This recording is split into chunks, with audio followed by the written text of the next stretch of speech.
This morning we're going to have a look at the material for the study of shape.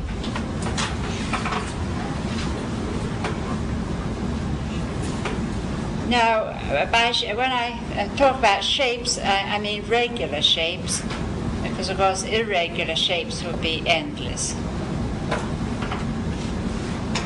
When we give the children any of the shapes, again, it's only a help, really, if we give them the full classification. You see, when we had the colors, we gave them a pair of each of the colors, and then they would have, they would know when they met the various shades, they would know which color it was, but they would know all the colors. And so now when we give them shape, we must give them all the regular shapes that there are, not just one or two. Now, to some people, it's strange that we do give them all these shapes, because usually we start the study of geometry at a much later stage, and it's felt to be rather a difficult subject. But the children are surrounded by shapes in the environment. And I think really today they have all the shapes. You see, you have hexagonal tiles on the floor. You see, you have tables of different shapes. You see, but all of us grew up with all these shapes being used in our homes or pattern or in some way in which we saw them. But because our attention wasn't drawn to them, we remained very unaware of them. And then when, at a later age, when we came to study geometry, it was very difficult for us because we began with very strange definitions and a lot of names that we didn't know. And we were unaware of the shapes, although we had been surrounded by them. Now it is the plane shapes that I'm going to show you today.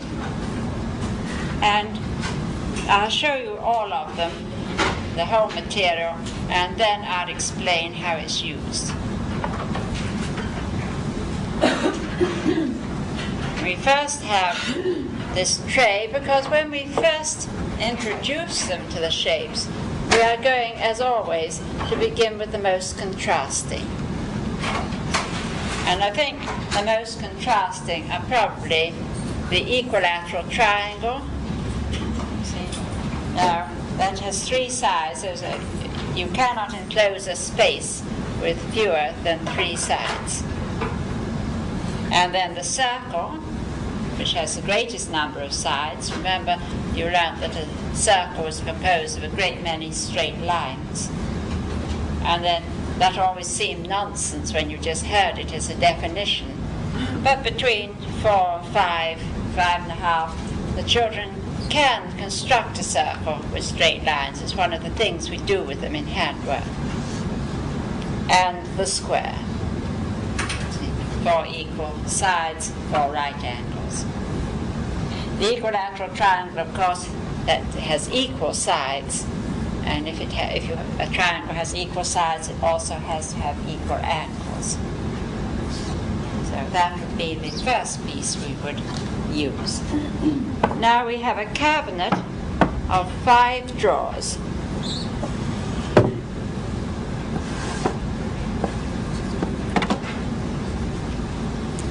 The first drawer has a gradation of 6 circles. The largest is 10 centimeters in diameter, the next 9 centimeters in diameter, 8 centimeters, 7, 6, the smallest 5 centimeters in diameter. So it's a regular gradation. 1 centimeter on the diameter between any 2 in succession.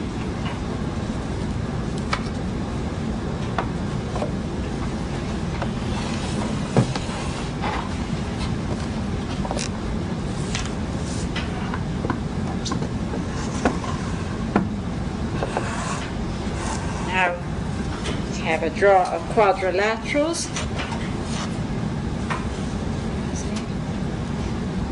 quadrilateral, meaning four-sided. And this is a draw of rectangles. And the first rectangle is 10 by 10 centimeters, and the angles are right angles. The rectangle opposite sides are equal, and the angles are right angles. So this one is you can call it a rectangle. Its special name is a square. And this one is 10 by 9.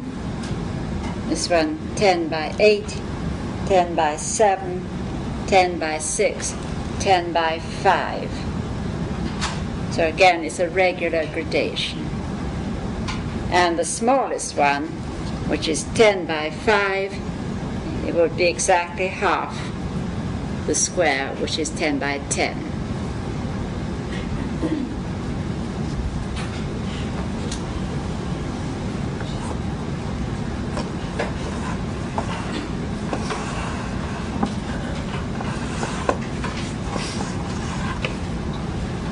Now we come to a draw of 6 triangles. Perhaps it would be a help if I wrote these words on the board. We classify triangles by their sides and their angles. They each have 3 sides. There they can vary in 3 ways. They each have 3 angles. So there they could vary in 3 ways. Now an angle can be a right angle, and then that is 90 degrees, isn't it? It can be smaller than a right angle, in which case if it's less than 90 degrees we call it an acute angle. Right? And if it's greater than 90 degrees we call it an obtuse angle. Acute just means sharp, obtuse just means wide, or we say a person's obtuse if they're very thick, don't we?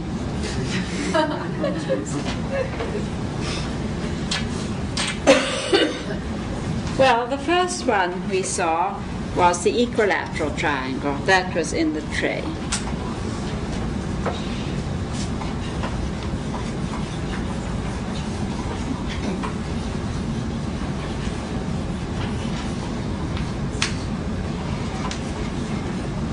Equilateral triangle. Now we have 3 triangles with 2 sides equal. Remember what that is called? Yes, those are isosceles. So we have 3 triangles with 2 sides equal, so those we have 3 isosceles triangles. Now if a triangle is an isosceles triangle, then 2 of its angles are equal. And every triangle has 2 acute angles, and you name it by the 3rd angle. In this one, these 2 sides are equal, so those 2 angles are equal. This is the 3rd angle, and it's a right angle. So this is a right-angled isosceles triangle.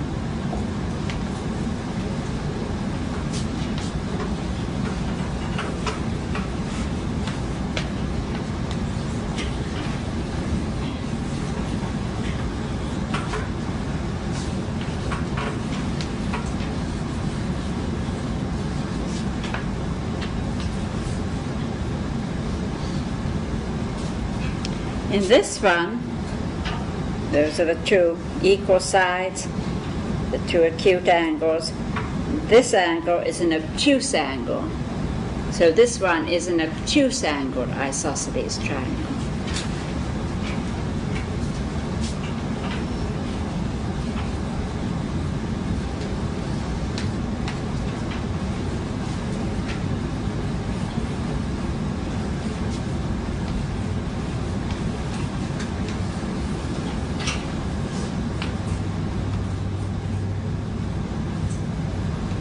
This one, you have the 2 equal sides, the 2 equal angles. That's the extra angle.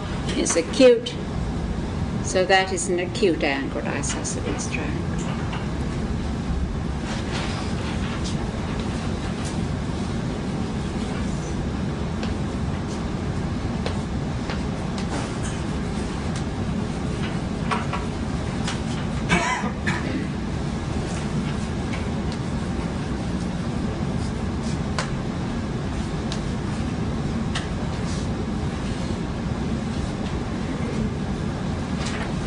So we've had 3 sides equal, we've had 2 sides equal, and the only other possibility is to have no sides equal. So these 3 no sides are equal, and they're called scalene triangles. And again, they each have 2 acute angles. So we name by the third angle. This is a right angle, so it's a right angled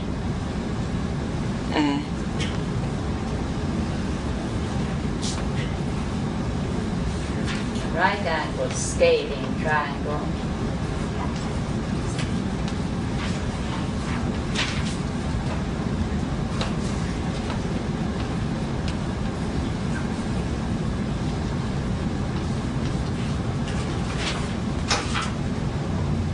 This one has an obtuse angle, so it's an obtuse angled scalene triangle.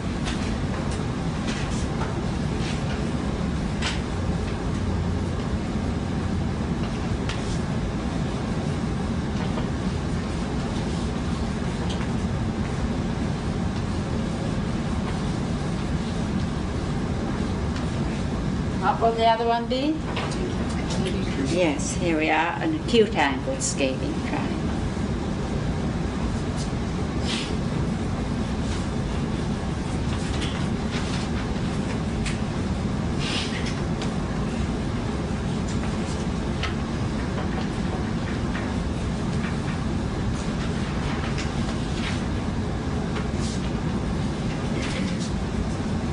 So you can just 7 different triangles. So that's the full classification. Those are all the possibilities there are.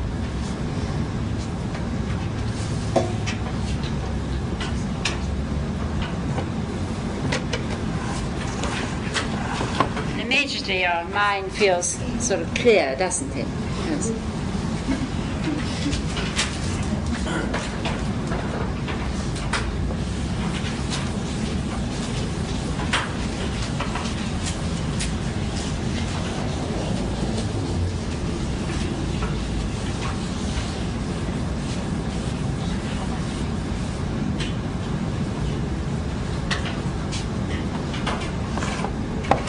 Next draw will contain some polygons.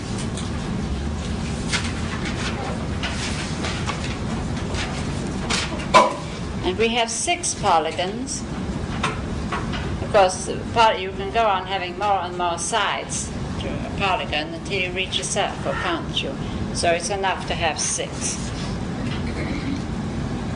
We have a pentagon, 5 sides, hexagon, 6.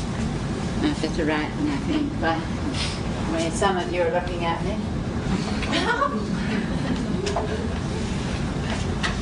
No pentagon, I mean.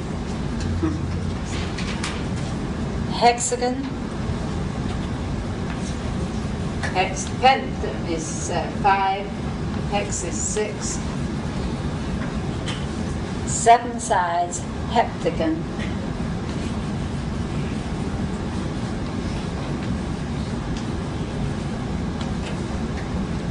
8 octagon,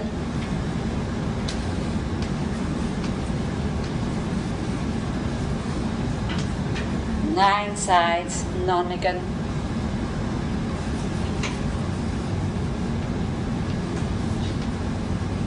and 10 decagon.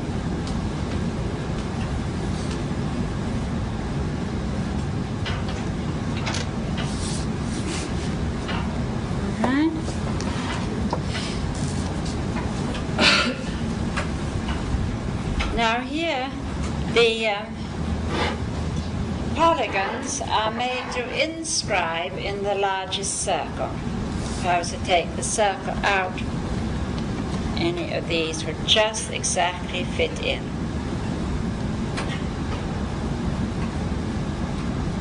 There's a certain relationship built into the cabinet between the figures.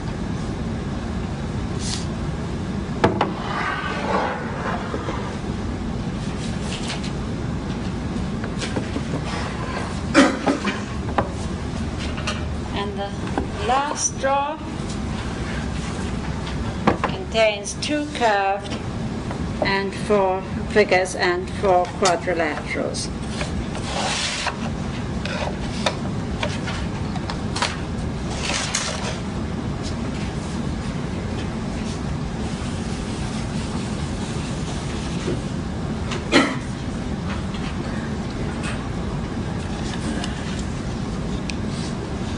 We have the ellipse and the oval.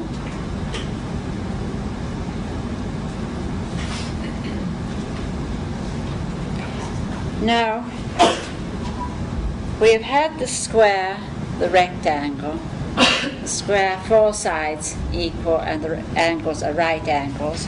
The rectangles, opposite sides equal and parallel, and the angles are right angles. Now, there are 4 other possibilities, and only 4 more.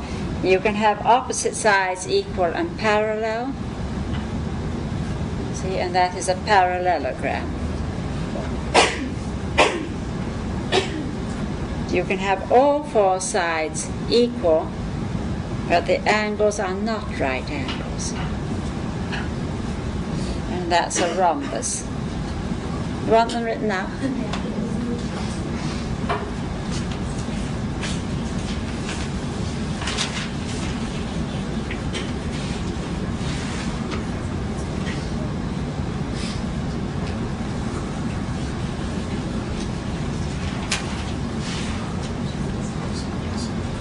Parallelogram, opposite sides equal and parallel.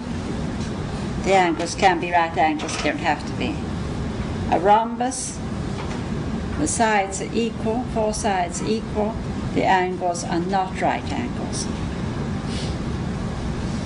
Now, here, the rest of the world has a different name for these 2, and you have over here changed the names, I think.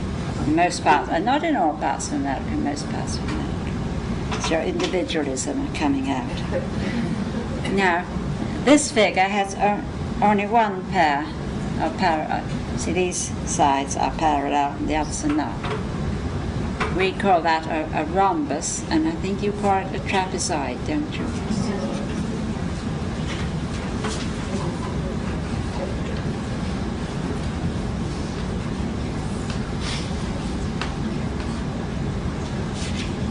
And then the only other possibility is no sides parallel. See? And that's what we call a trapezoid and you call a trapezium.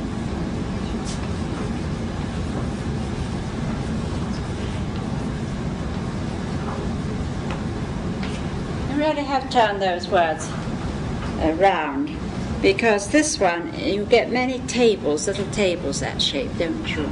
And the word trapezium means little table. See? You never get a table that shape. So it's time you change back again to fit in with the rest of us.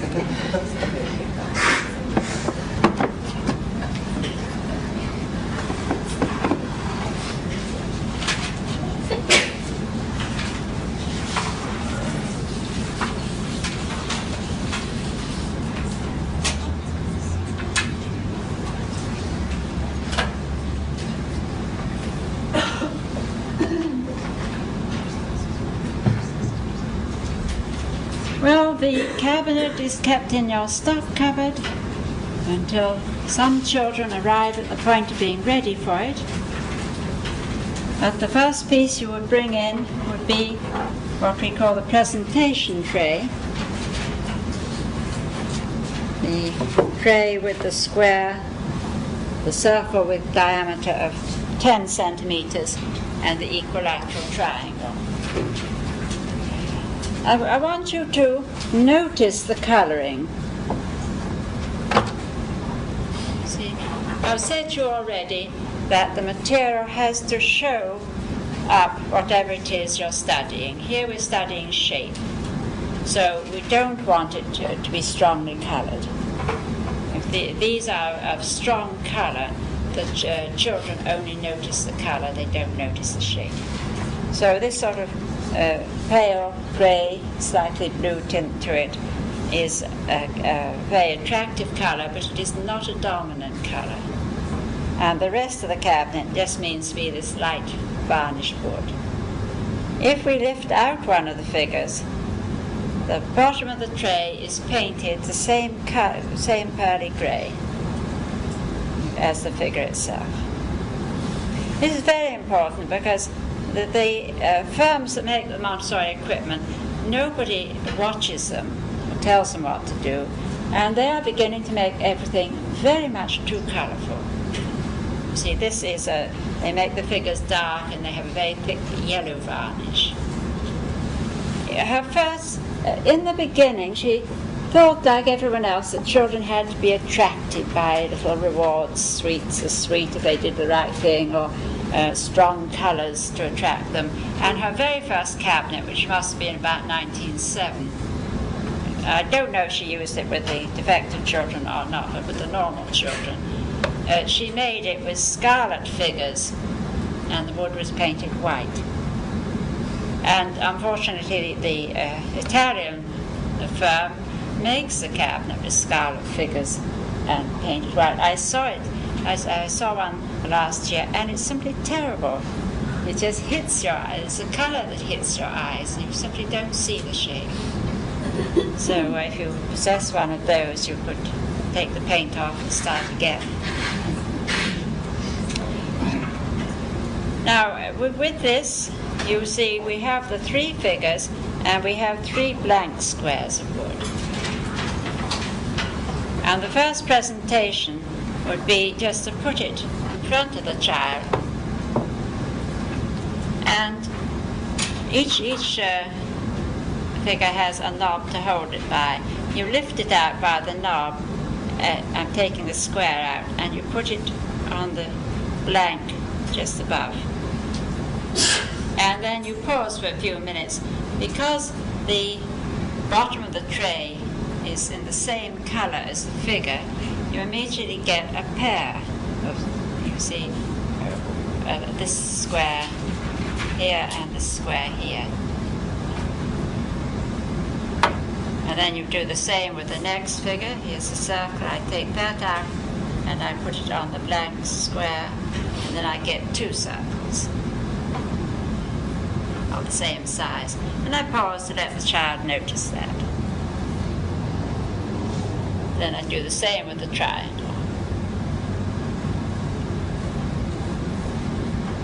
It is important to put the figures in the same position. If I put the triangle skew-wise, then it doesn't look like that, you see.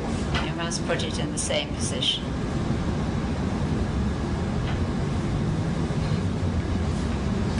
Now the child is going to use his hands as well as his sight in studying these shapes. So after he's looked at it for a minute or 2, then you take one of the shapes, and with the first 2 fingers of your dominant hand, you feel very exactly all around the shape.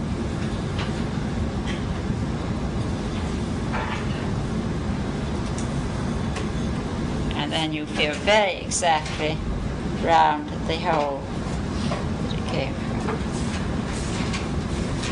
Keeping the sensitive ball of your fingers on the edges. You can't turn your fingers and feel with your nails, because your nails, I sometimes see people doing the last bit with their nails, but your nails are completely insensitive, you see. So you must keep takes a little practice. And then you return it. Do the same with the next one.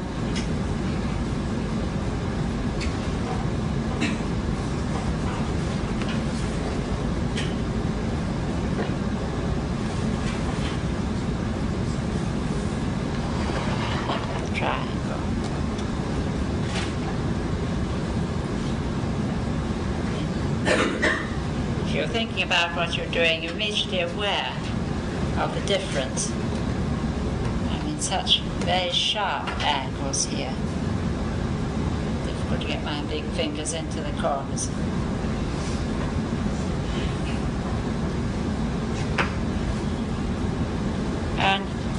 the child would have it to use. And he would need to use it for quite a long period of time. And if at first he was not very successful, he was a little clumsy in feeling, then you could sit down and give him another lesson in this exact feeling. It, as well as being the study of shape, so that he does become very aware of these shapes in the environment, it is wonderful for a training for the hands, the coordination of the hands. And you see, in fact, he is feeling all these curved, straight lines that he's going to find in writing letters, isn't he, for one thing. But he does get this very perfect hand coordination. And when you do it really concentrating on it, you will find that you begin to know a lot about the figures by touch. Take for example, the polygons, and try feeling round the edges, and you would find at once what a lot you could learn through touch. Become aware of the size of the angles, the length of the sides, and so on.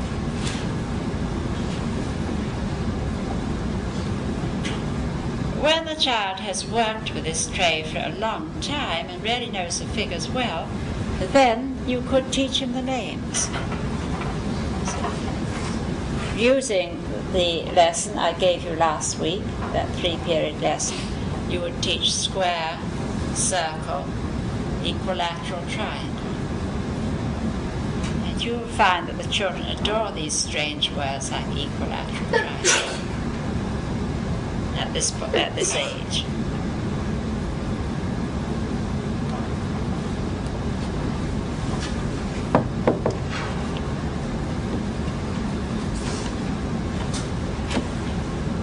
Now you could, depends on your class. If you have a big class and some of the children are just beginning to use this frame, then you would be wise, I think, to have a second frame in the classroom. If you only have a few children, then you wouldn't need that. But we now proceed, this frame opens, and the teacher, in the evening when she's getting her class ready for the next day, would vary the figures in the tray, always using contrasting ones from the cabinet.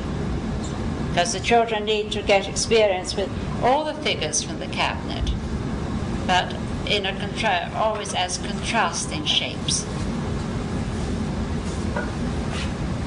So the cabinet is kept in the stock cupboard, and there are many variations you could choose.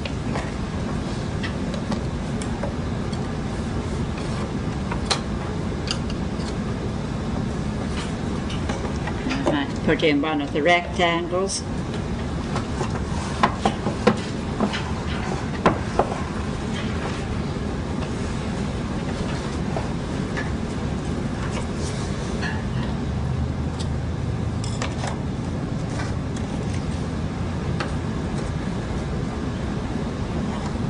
Polygon.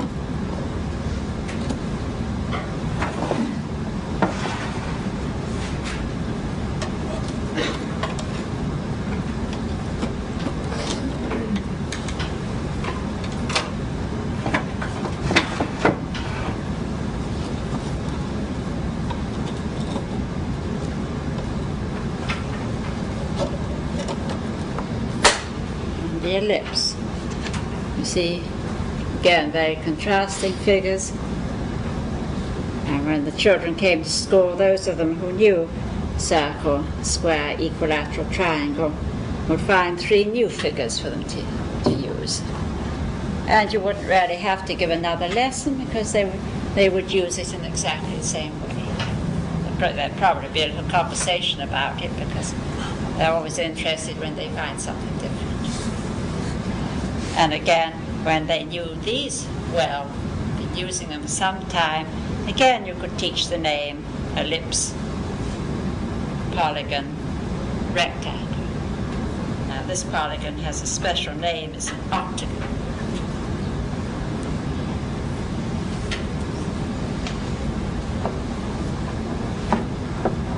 So gradually you would introduce all the figures from the cabinet, all the contrasting ones, in the frame.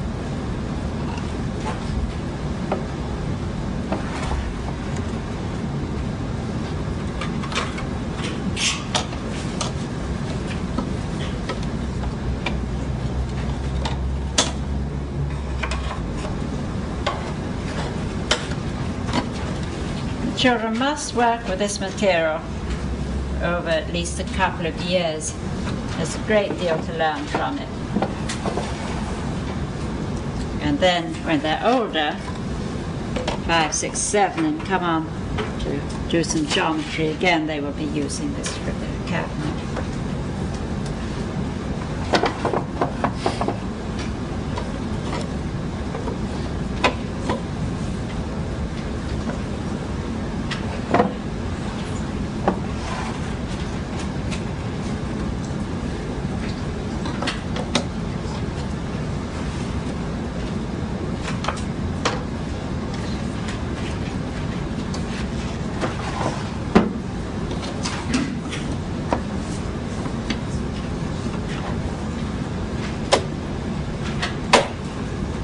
Now your children, of course, you will find them, you might say, doodling with the material. You know, and they do really, in doing this, they do very intelligent things. A very common thing is to see a child just standing there, twisting the circle round and round. You see, but that's very important. The circle will fit in any position, won't it? You will see them taking the square out and turning that round. And the square will fit. You turn it at an angle of 90 degrees, and it will fit anywhere, won't it? And because the sides are equal. Equilateral triangle, so it can be turned 3 ways and it fits. You'll do this with the different figures. The rectangle has to be turned 190, it has to turn at 180 degrees, doesn't it? You have to rotate it. And in doing this, he begins to learn some really interesting geometrical facts about the figures.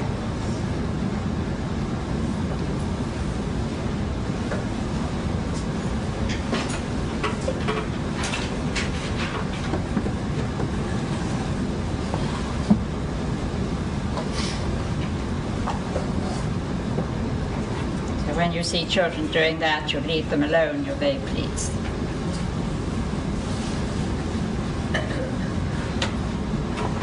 Now when he's had the variations of figures in the frame, then in which he's really doing pairing, he's creating pairs and matching pairs, then we go on to gradations.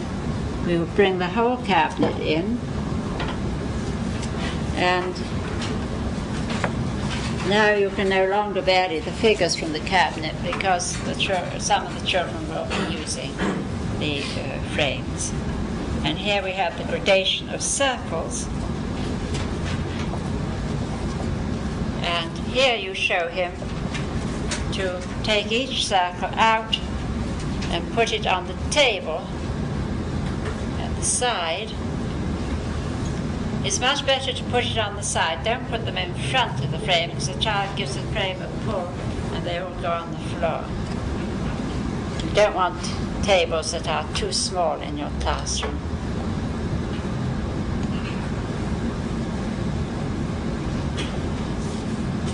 And then he picks up any circle, feels round it, and tries to find the correct place for it by feeling round the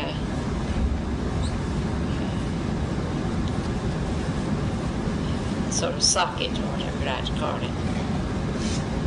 And then he replaces. When he's decided where it goes, then he takes another, feels round it,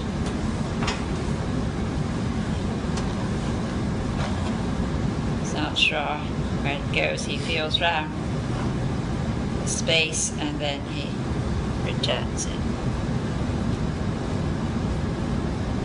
And if he makes a mistake, but again, it wouldn't really matter because there will always be one that won't fit in. So it is self-correcting. With a circle, there'll be one that won't fit in. But with many of them, like the triangles, polygons, they won't go in the wrong space. I think the circles are the easiest things as well to start with that draw. And once you have demonstrated how to use one of the draws, then the child can take any draw he likes and use it in that way.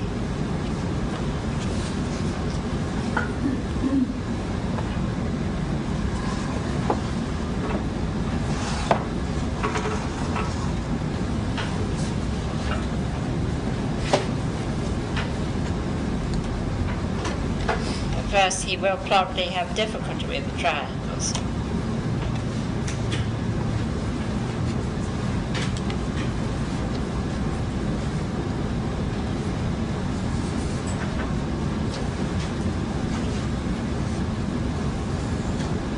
You see him feeling around several shapes.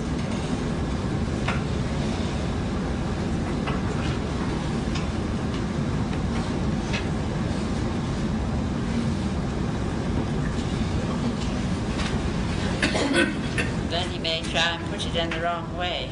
You know. He does have quite a bit of difficulty with it. But it's only through practice that he really gets to know them well, can recognize the identities.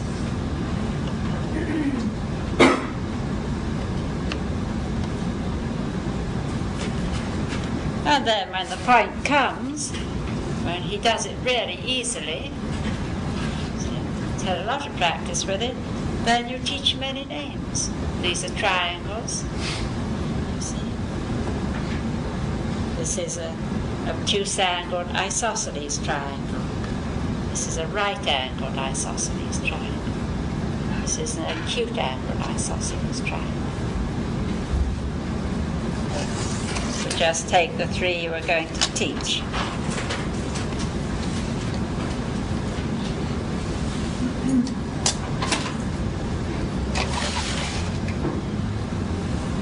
That's the acute-angled isosceles triangle. Fortunately, they just adore words at this age.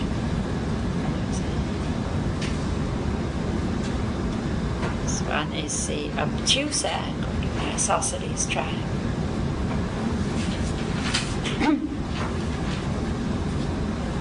This is the acute-angled the right-angled isosceles triangle.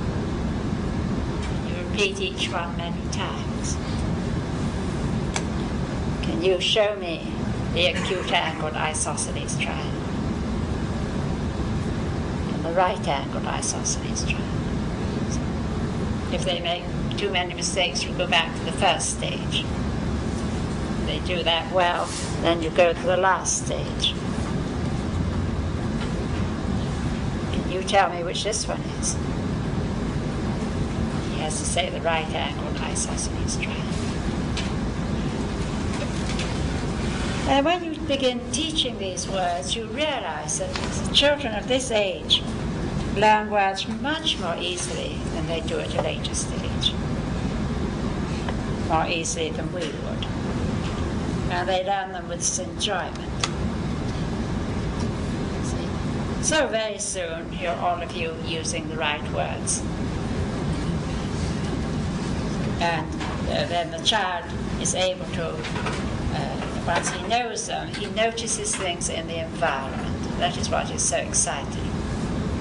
He begins to notice that the table is a rectangle, or that the squares, which the floor is made with squares being put together. So maybe you have a bit of jewelry made of triangles. So he'll tell you which ones. He becomes very, very observant. could have one of those sort of games with them.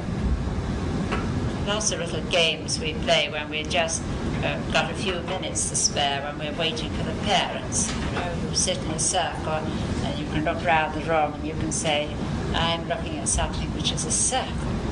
And you all tell me what I was looking at. Go on, let's play it.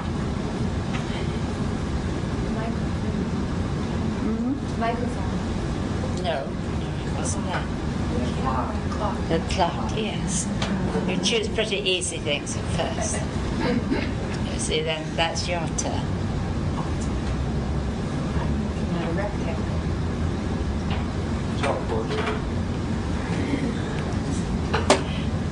But they get very cunning. They see little tiny things after a bit, you know. And it helps to make them really observant. They love those little games. Especially if they can say, I'm looking at an octagon, or I'm looking at a right angle isosceles triangle.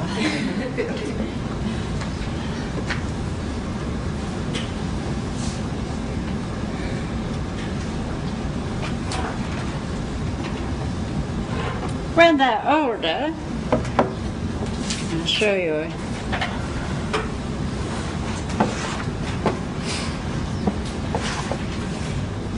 These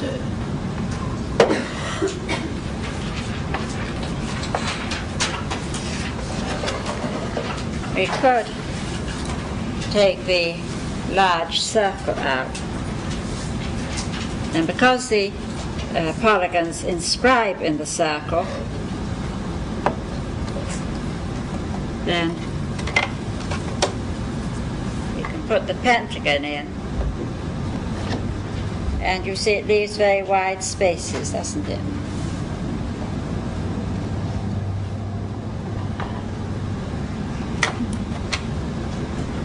You could try the hexagon. The spaces are noticeably smaller, aren't they?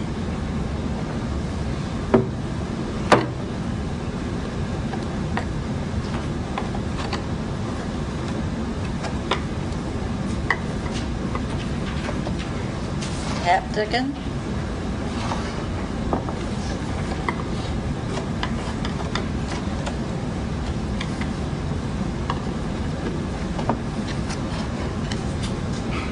The octagon. Oh, they're getting ready, leaving very little room around the edge.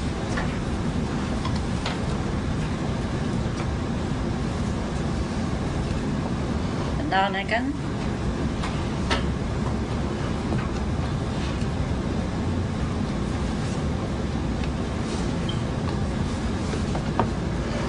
Decagon. Let's look at the difference between the decagon and the pentagon. So the child begins to see that the more sides a figure has, the nearer it gets to the area of a circle.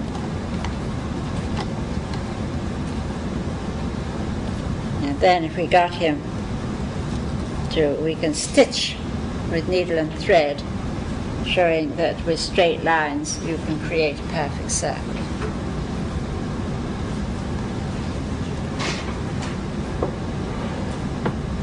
Between 4 and 5 we would start stitching curves with them as part of the handwork. Do quite a bit of what you might call geometrical handwork.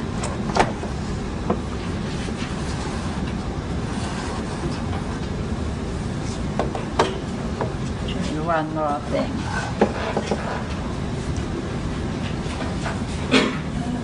Our right-angled isosceles triangle has 2 sides of 10 centimeters. So, and the square has sides of 10 centimeters. The smallest rectangle is 10 by 5, so that is just half the size of the square, isn't it?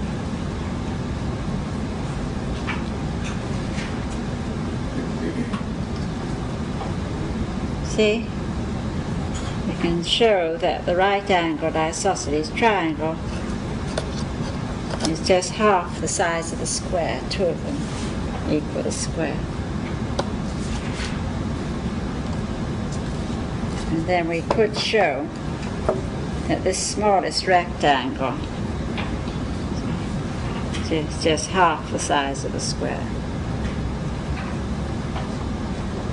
So therefore, that triangle, this triangle, and this rectangle, which looks so very different, must be equal in area.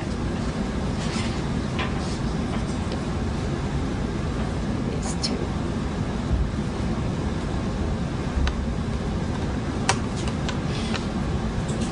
So we go on using the cabinet for quite a long time with the children.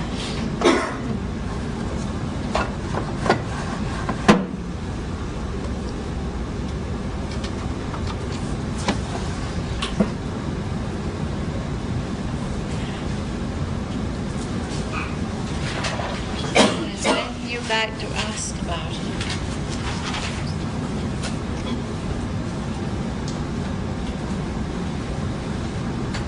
You said you go on using it for several years. It's about what age? About 7 years old? Yes. It depends, of course, when you got your children, if you've had a Montessori preschool. But if you don't get your children until 5, but then you see you might go on and use it for longer because they're having to begin from the very beginning. You start about 3 years old, or you wait to go? Yes, around 3, with those first 3 in the tray. Because they're surrounded by space shaped just as much as they're surrounded by color.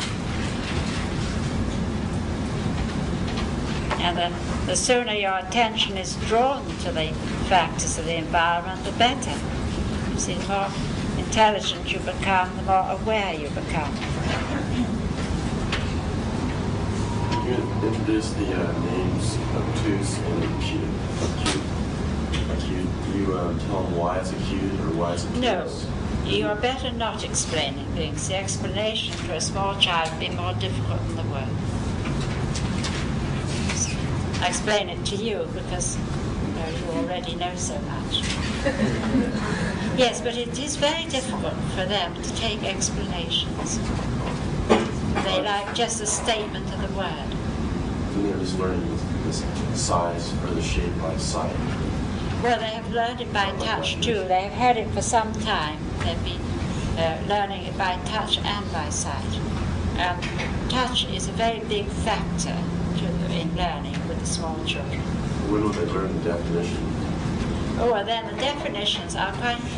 you will find that age from birth up to about 6, they just love names. They're very busy just learning language. And then between 6 and 7, they go into a totally different stage of development, having learnt a very rich language. The more words they have learned, the more words they will add hereafter, because the mind has got accustomed to learning words. And you can then take this love of language into the cultural side of language and keep the love of language and the pleasure in using words alive for life, you know. But at about that age, children begin to want to know the reasons for everything. You see, they've built up enough knowledge with which to reason, or they should have done. And it's then that they like the rules on everything. And they begin to ask you why. That is an age-really question. And the little ones say, if a 2.5-year-old says why to you, it's usually because he wants to keep the conversation going. You know, he's not particularly interested in the answer.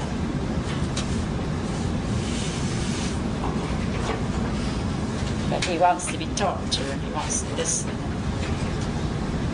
But at 6.5, 7, they want a reason.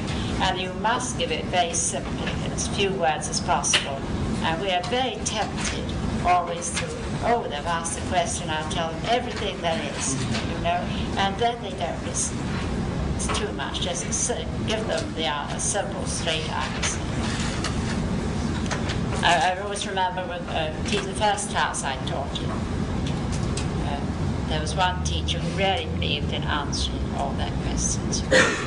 And two little girls were in the cloakroom. One wanted to know something, and the other one said, "Well, go and ask Miss Goldsborough." "Oh, I won't ask her, she talks too much." And I knew just how she felt, you know. So you answer what it is you're asked for, not much else. All right then. Well, we just have a short break and then we'll go on to something else.